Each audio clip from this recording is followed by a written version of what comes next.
My name is Arthur Nelson. I'm 50 years old, and I was a veteran systems architect at Quantum Tech Solutions, a prestigious technology company in Dallas, Texas. For over 20 years, I dedicated my life to building and maintaining the company's critical operating system, the backbone of their entire business operation. I was the mind behind the stability and efficiency, the invisible guardian of the company's heart. But to the new management, I was just overhead and an old-school mentality that needed to be discarded. My nature has always been one of dedication and quiet efficiency.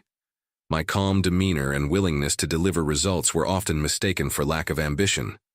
While others played office politics, I focused on what mattered, keeping the systems running flawlessly, ensuring data integrity, and maintaining the complex network architecture that powered millions of dollars in daily transactions. Everything changed when Charlotte Thorne, the owner's daughter, fresh out of college with her MBA and zero real-world experience, assumed a leadership position. She was 28, ambitious, and completely clueless about the technical complexity of what we did. Charlotte wanted to modernize everything, and for that she needed to get rid of people like me, the old guard who understood how things actually worked. If you enjoy stories of cold-blooded revenge and gripping plot twists, like this video and subscribe to the channel now. There are brand new, unreleased stories here every day, each one more intense than the last. The betrayal came on a cold Tuesday morning in March. Charlotte called me into her glass-walled office, her designer heels clicking against the polished concrete floor. She didn't even look up from her laptop when I entered. "Arthur, we're going in a different direction," she said, her voice as cold as the Dallas winter outside. "We need fresh perspectives and modern approaches. Your position is being eliminated." I felt the injustice burn in my chest, but I kept my expression neutral. "I see. May I ask who will be handling the system maintenance and architecture oversight?" She finally looked up, a smug smile playing at her lips. "My fiancé, Liam Foster. He understands AI and machine learning. We're going to modernize everything properly this time." Liam Foster. I knew him from the company Christmas party, a 30-year-old tech enthusiast who talked a big game about artificial intelligence, but couldn't tell the difference between a server and a router. He was the type who used buzzwords like disruptive innovation and digital transformation, without understanding the foundational systems that made any of it possible. "I'll need you to turn over all passwords, documentation, and backup procedures by Friday," Charlotte continued, already looking back at her screen. "HR will handle the severance package." I nodded slowly, my mind already calculating the disaster that was about to unfold. "Of course. I'll make sure everything is properly documented and transferred." What Charlotte didn't realize was that she had just made the most expensive mistake in Quantum Tech's history. The system I had built wasn't just code and hardware. It was 2 decades of accumulated knowledge, subtle optimizations, and critical understanding of how every component interacted with every other component. You can't just hand that over in a manual, but I would give her exactly what she asked for. Every password, every flowchart, every backup procedure, all perfectly documented and completely useless without the experience to understand what it all meant. Over the next 3 days, I methodically prepared the most comprehensive handover documentation in corporate history. I spent 14-hour days creating step-by-step guides, system architecture diagrams, and troubleshooting protocols. Every single password was recorded in encrypted files. Every backup procedure was outlined in excruciating detail. Every critical system dependency was mapped and explained. But here's what Charlotte and Liam didn't understand. Documentation is just the skeleton. The real knowledge, the institutional memory that keeps complex systems running, lives in the mind of the person who built them.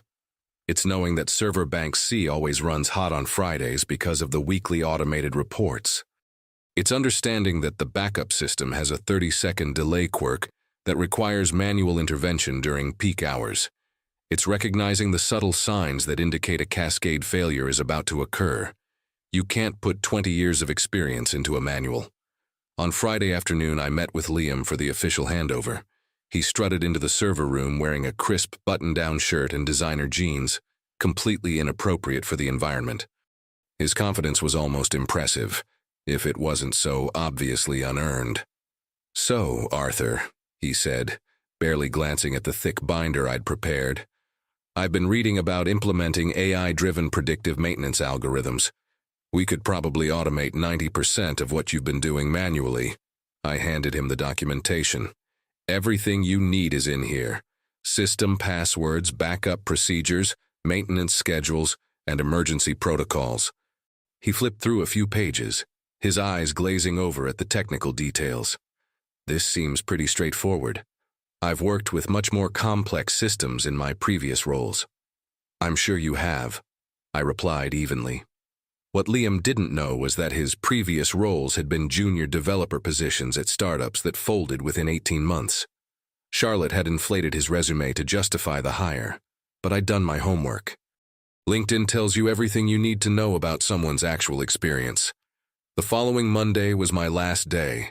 I cleaned out my desk, said goodbye to my colleagues, and walked out of Quantum Tech Solutions for what I thought would be the last time. Several team members approached me privately, expressing their concern about the transition. "Are you sure about this, Arthur?" asked Sarah Chen, our lead network administrator. "Liam seems enthusiastic, but he asked me yesterday what TCP/IP stands for." "I'm sure Charlotte and Liam know what they're doing," I replied diplomatically. As I drove home in my 10-year-old Honda Civic, I felt a strange sense of calm. I'd done everything right.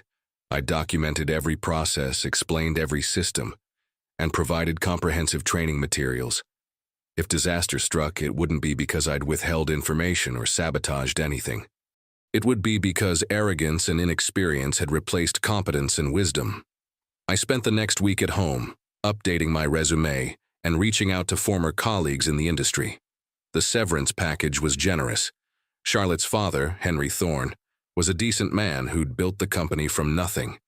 He just had a blind spot when it came to his daughter's capabilities. On Wednesday evening, exactly 8 days after my departure, my phone rang. It was Sarah Chen. "Arthur, I'm calling from my personal phone," she said, her voice tight with stress. "Something's wrong with the system.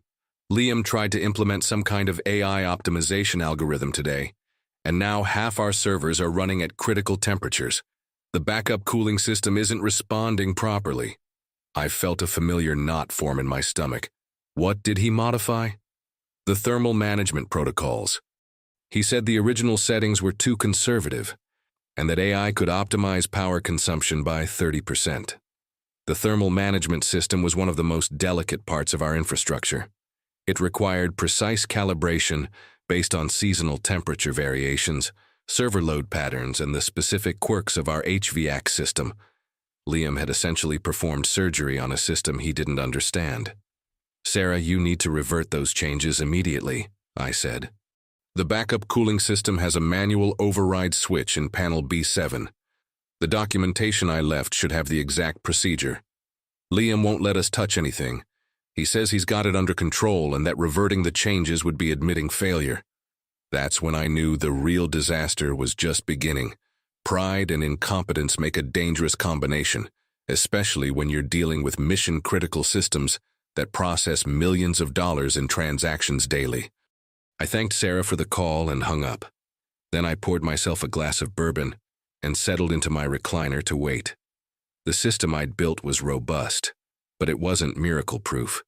Even the best architecture can't survive fundamental mismanagement. Friday morning brought the call I'd been expecting. It was Henry Thorne himself on the line at 6:47 a.m., his voice shaking with barely controlled panic. "Arthur, thank God you answered. We need you back here immediately. The entire system is down. We've lost everything. Customer data, financial records, order processing. It's a complete catastrophe." I set down my coffee mug and walked to my home office window, looking out at the peaceful Dallas suburb where I'd lived for 15 years. "What happened, Henry?" "I don't know the technical details, but Liam tried to upgrade something yesterday afternoon. Now our servers are overheating, the backup systems won't engage, and we've got alarms going off everywhere. Charlotte is beside herself. We've already lost 3 major clients, and if we don't get this fixed by Monday, we're looking at bankruptcy." The irony wasn't lost on me. The same man who'd allowed his daughter to discard me like yesterday's newspaper was now begging for my help. But Henry had always been decent to me, even if he'd been blind to Charlotte's incompetence. "I'll need to assess the situation before I can commit to anything," I said calmly. "Give me remote access to the diagnostic systems and I'll take a look. Whatever you need, Arthur. Name your price." 2 hours later, I was staring at the most comprehensive system failure I'd ever seen. Liam hadn't just modified the thermal management protocols. He'd completely rewritten the core infrastructure management algorithms. It was like someone had decided to perform heart surgery using YouTube tutorials. The cascading failures were beautiful in their complexity. The overheating servers had triggered emergency shutdowns, which overloaded the remaining systems, which caused the backup power systems to cycle on and off, which corrupted the database integrity checksums, which caused the security protocols to lock down everything as a precaution against data breaches. My phone buzzed with a text from Charlotte. "Arthur, I know we had our differences, but please help us.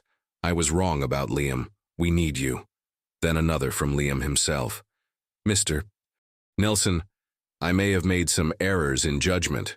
Could you please come in and help us understand what went wrong?" I had to admire the understatement. Some errors in judgment was like calling the Titanic a minor navigational issue. By noon, I was fielding calls from board members, department heads, and even some of our major clients who'd somehow gotten my personal number. The word was spreading through the Dallas tech community that Quantum Tech Solutions was in free fall. I drove to the office that afternoon, not as an employee, but as a consultant. The parking lot was chaos, news vans, panicked employees, and what looked like federal investigators. When systems that handle financial data fail catastrophically, the government takes notice. Charlotte met me at the security desk looking like she'd aged 5 years in 2 weeks. Her designer clothes were wrinkled, her hair was disheveled, and her hands were shaking. "Arthur, I'm so sorry," she said, tears streaming down her face. "I made a terrible mistake. I thought I knew better, but I was wrong. So wrong." Behind her stood Liam, looking like a man who'd just realized he'd accidentally detonated a nuclear bomb. His arrogance was gone, replaced by hollow-eyed terror. "Mr. Nelson," he said, his voice barely above a whisper, "I think I may have misunderstood the complexity of the system. The AI optimization algorithms I implemented seem to have caused unexpected interactions with the legacy infrastructure." Legacy infrastructure. That's what he called 20 years of carefully crafted, battle-tested code that had never failed once under my management. I spent the next 4 hours in the server room, diagnosing the full extent of the damage. It was worse than I'd imagined. The corrupted databases would need to be restored from backups that were 3 days old. The thermal damage to the hardware would require replacing at least 6 servers. The security lockdown had triggered compliance violations that would result in federal audits and potentially massive fines. But the worst part was the reputational damage. In the tech industry, news travels fast. By Monday morning, everyone in Dallas would know that Quantum Tech Solutions had suffered a catastrophic system failure due to incompetent management. As I worked, I could hear Charlotte on the phone with clients trying to explain why their data might be gone forever. Her voice cracked as she promised refunds and offered inadequate explanations for the inexcusable. Around 8 p.m., Henry Thorne found me in the server room, looking like a man who'd watched his life's work crumble in real time. "Arthur, I owe you an apology. I should have never let Charlotte make that decision. You built this company's foundation, and I let someone destroy it because I was too proud to admit my daughter wasn't ready for leadership." I looked up from the server I was rebuilding. "Henry, I documented everything. I provided comprehensive training. I followed every protocol. The information was there, they just chose to ignore it. What would it take to get you back permanently? Not just to fix this mess, but to make sure it never happens again." I considered his offer carefully. "I want a 5-year contract as Director of Systems Architecture, reporting directly to the board, not to Charlotte. I want complete autonomy over technical decisions, and I want Liam terminated immediately." "Done," Henry said without hesitation. "Charlotte will be reassigned to marketing where she can't do any more damage to our core operations." That night, I worked until 3 a.m., slowly bringing the systems back online. It would take weeks to fully restore everything, but at least the immediate crisis was manageable. As I finally headed home, I passed Liam cleaning out his desk. He looked up at me with the expression of a man who just learned a very expensive lesson about the difference between theoretical knowledge and practical experience. "Mr. Nelson," he said quietly, "I thought I understood systems architecture. I was wrong about everything." "Experience is a harsh teacher," I replied, "but it's the only one that really matters." The next 3 weeks were a masterclass in crisis management. I worked 18-hour days, methodically rebuilding what had been destroyed. The media attention was relentless. Dallas Business Journal ran a front-page story titled "Tech Meltdown: When Inexperience Meets Mission-Critical Systems." The article didn't mention me by name, but industry insiders knew exactly what had happened. I restored the databases from backups, replaced the damaged hardware, and implemented new safeguards to prevent future disasters. But more importantly, I documented everything that had gone wrong, creating a comprehensive case study that would serve as a cautionary tale for years to come. Charlotte tried to rebuild her reputation by attending every meeting and asking detailed questions about the recovery process, but the damage was done. Board members who had once seen her as the future of the company now viewed her as a liability. Her father's disappointed glances spoke volumes about how far she'd fallen in his estimation. The federal audit was brutal. The compliance violations resulting from the system failure cost the company $2.3 million in fines. The SEC investigation into the data security breach took 6 months to resolve. 3 major clients terminated their contracts, representing $8.7 million in lost annual revenue. But the real cost was measured in trust. In the tech industry, your reputation is everything. Word spread through conferences, LinkedIn networks, and industry publications. Quantum Tech Solutions became a cautionary tale about the dangers of prioritizing buzzwords over competence. My new position as Director of Systems Architecture came with a corner office, a substantial salary increase, and most importantly, the authority to make decisions without interference. I reported directly to the board, bypassing Charlotte entirely. For the first time in my career, I had the respect and autonomy I'd always deserved. 6 months later, I was invited to speak at the Southwest Technology Conference about crisis management and system recovery. The auditorium was packed with CTOs, system architects, and senior developers. My presentation, titled "The Hidden Costs of Technical Debt," became one of the most downloaded conference papers in the event's history. During the Q&A session, a young developer asked about the importance of documentation versus experience. I thought of Liam, who'd had access to perfect documentation but lacked the wisdom to understand it. "Documentation is essential," I said, "but it's not a substitute for experience. A manual can tell you what button to push, but it can't teach you when not to push it." The audience laughed, but I was dead serious. That distinction had cost Quantum Tech Solutions nearly $10 million and almost destroyed a company that had taken 20 years to build. Meanwhile, Charlotte's career never recovered. She was reassigned to marketing, where she couldn't cause any technical damage. But even there, she struggled to regain credibility. Clients who had heard about the system failure questioned her judgment on even basic decisions. She left the company 18 months later, taking a junior position at a startup that folded within a year. Liam's fall was even more spectacular. The industry is small, and word travels fast. His LinkedIn profile became a cautionary tale discussed in tech forums. He applied for dozens of positions, but hiring managers invariably asked about his role in the quantum tech disaster. The last I heard, he was working as a help desk technician at a small firm in Austin, making a fraction of what he'd been paid as a systems expert. The irony wasn't lost on me. Charlotte had fired me to make room for someone who understood AI and modern technology. Instead, she'd hired someone who understood buzzwords but not systems, theories but not reality, promises but not delivery. 5 years later, I announced my retirement from Quantum Tech Solutions. The company was stronger than ever, with robust systems, comprehensive documentation, and a team of skilled professionals who understood the difference between innovation and recklessness. At my retirement party, Henry Thorne gave a speech about my contributions to the company. He mentioned the crisis, acknowledging that my expertise had saved them from bankruptcy. But he also talked about the lessons learned, about the importance of experience, the value of institutional knowledge, and the danger of dismissing wisdom in favor of trends. Arthur taught us that progress isn't about replacing what works, Henry said. It's about building on what works and improving it thoughtfully, systematically, and with respect for those who came before us. I spent my retirement consulting for small tech companies, helping them avoid the mistakes that had nearly destroyed quantum tech. I also mentored young developers, teaching them that technical skills are only half the equation. The other half is judgment, patience, and respect for the complexity of real-world systems. One afternoon, about 2 years into retirement, I received an unexpected email from Charlotte.